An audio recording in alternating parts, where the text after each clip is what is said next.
c'est un enseignement plus direct et plus formalisé, c'est-à-dire un style plus traditionnel. Oui.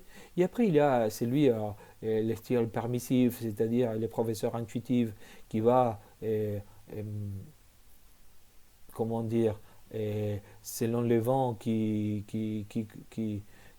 court dans son cours. Donc, il est très peu centré sur les apprenants et sur la matière. Donc, bien sûr, ses avantages, c'est comment il est dépourvu de n'importe quel engagement à long terme.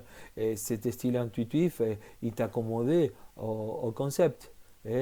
Selon, bien sûr, des critères subjectifs. Donc, parfois, il peut avoir un coup de génie, mais ça reste à côté, à la plaque des éléments de la planification, par exemple. Hein. Et vous voyez, donc, tout le monde a un peu de ces différents styles. Oui, nous sommes d'accord.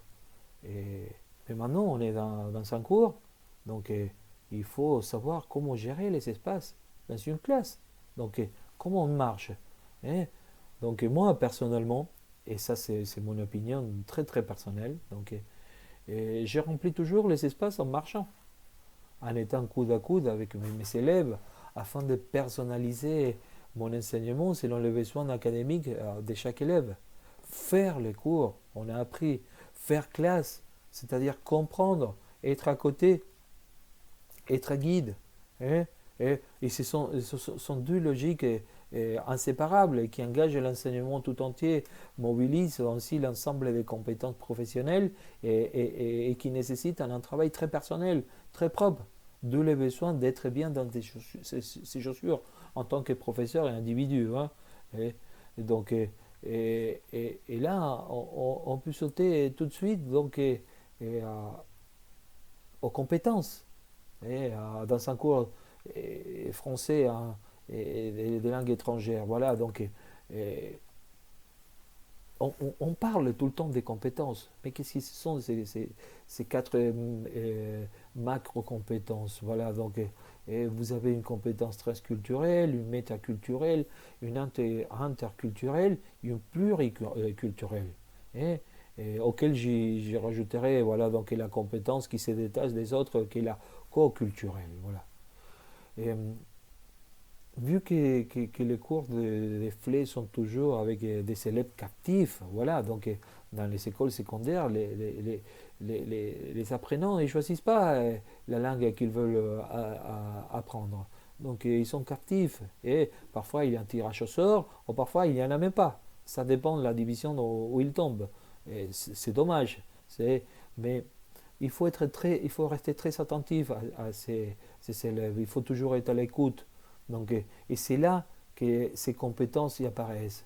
Donc, les situations sociales de chaque élève comptent à l'heure d'évaluer les compétences dans lesquelles on devrait appuyer et on devrait s'appuyer pour soutenir l'enseignement de cet élève. Et, et c'est très important, voilà, donc, la médiation, l'interaction, la coaction me permettront de concilier les contenus pédagogiques avec les différentes approches dont on a parlé. Savoir-faire, oui, être à l'écoute, savoir faire à faire, savoir apprendre à apprendre. Donc être attentif et au milieu des situations individuelles, il y a une cohésion dans tout ça. Même j'apprends avec le regard de l'autre. C'est très important le regard de l'autre. Comme ça, je m'identifie avec quelqu'un. Hein. On pourrait le résumer avec lui, je me fais moi-même. C'est nous. Il commence à devenir un il, oui, un moi, qui se transforme en il. C'est très important l'autre. Et, et là, avec ses compétences, n'est-ce pas? Et bien sûr, dans un cours, est-ce qu'on doit être tout simplement une personne bilingue qui parle deux langues et enseigner une dans sa langue maternelle? Ou est-ce qu'on doit être un professeur qui traduit tout? Et est-ce on doit être un professeur qui parle tout le temps en français dans son cours de flé? Et qu'est-ce que vous pensez? Et il faut bien savoir que si on prend un débutant, voilà, donc, et qui est un sujet pédagogique complètement étranger dans tous les domaines linguistiques, euh, cependant, il ne faut pas tomber dans les pièges de tout traduire, simplement avec une méthodologie traditionnelle, archaïque. Hein.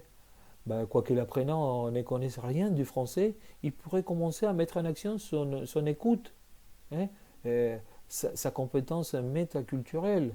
Et moi, personnellement, je conçois mes cours comme une compétence pluriculturelle, hein, comme un voyage dans lequel je suis le guide sur une terre étrangère.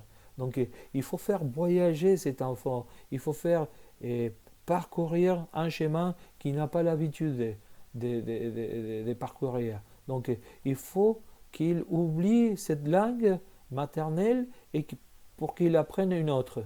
Et là, c'est très intéressant. C'est désarticuler d'une logique euh, maternelle et apprendre une autre logique. Hein. Donc, la logique du flé. Donc, c'est à réfléchir. Donc, et, pour avoir une stratégie, moi je m'en sers énormément de technologies pour supplir, pour supplanter, et pour éviter les traductions. Voilà, donc tout simplement, les jeunes ils sont très attirés pour les images. Oui, et euh, bah, je peux dire, qu'est-ce que c'est un arbre? Et si je dessine pas un arbre, cet enfant ne pourrait jamais deviner qu'est-ce que c'est un arbre. Oui, un exemple tout court. Mais par contre, si je pose, j'affiche une image avec les mots arbre, l'enfant il va tout de suite identifier les symboles avec une phonétique déterminée. Donc, pas besoin de traduction. Imaginez-vous ce que vous pouvez faire avec les multimédias, ce que vous pouvez faire avec un Internet, ce que vous pouvez faire avec des vidéos. Donc là, il faut réfléchir, il faut s'en servir énormément, énormément des tics. Oui. Et pour ça, il faut que la motivation soit toujours présente. Il faut que la motivation soit toujours présente dans ces cours des apprenants captifs. Et je répète à nouveau, donc ce sont des élèves captifs. Et, et, et donc, et de cela se détache l'impérieuse nécessité d'être toujours aux aguets, par la simple raison que la motivation nous va signaler les schémas méthodologiques à suivre dans ces personnes-là. Et une stratégie d'enseignement est opportune et il induit chez l'étudiant un sentiment de réussite, des progrès personnels, des responsabilités. Imaginez-vous cet apprenant qui ne connaît rien du tout d'une langue étrangère, qui n'a aucun rapport avec son pays, son milieu social, et il voit un progrès. Et imaginez-vous les sentiments qu'il va avoir cet enfant. Et là, il y a la motivation pure et nette. Oui, hein, les stratégies centrées sur les étudiants favorisent les attitudes et l'apprentissage. Hein. Et il convient pourtant préparer progressivement les étudiants à ces stratégies moins directives. Oui, il faut capacité, et il faut apprendre à cet élève. Oui, et bien sûr, vous, en tant que professeur, vous donnez un cadre général et des informations fondamentales. Puis, l'élève s'orientera vers un style de plus en plus associatif et il apprendra la langue. Et, et pour ça, il faut vraiment alterner tant la partie écrite de cette langue-là, avec des exercices, et aussi la partie orale, hein, en même temps. Hein. Et il faut et, les deux consolider les contenus et aussi pour dynamiser les cours. Donc, si on tombe sur une monotonie, donc il faut avoir un as sous la manche. Oui, il faut donner toujours, il faut avoir toujours dans sa planification, qui est un des piliers d'un bon enseignement, il faut toujours avoir des activités alternatives. Et au cas où que quelque chose n'a été pas convenable ou n'importe quel imprévu qui est apparu tout d'un coup. Hein. Dans notre planification, il doit y avoir toujours en avoir quelques-unes, hein, quelques exercices, quelques méthodes qui ne soient pas ce qu'on a planifié pour cette journée telle ou une autre journée.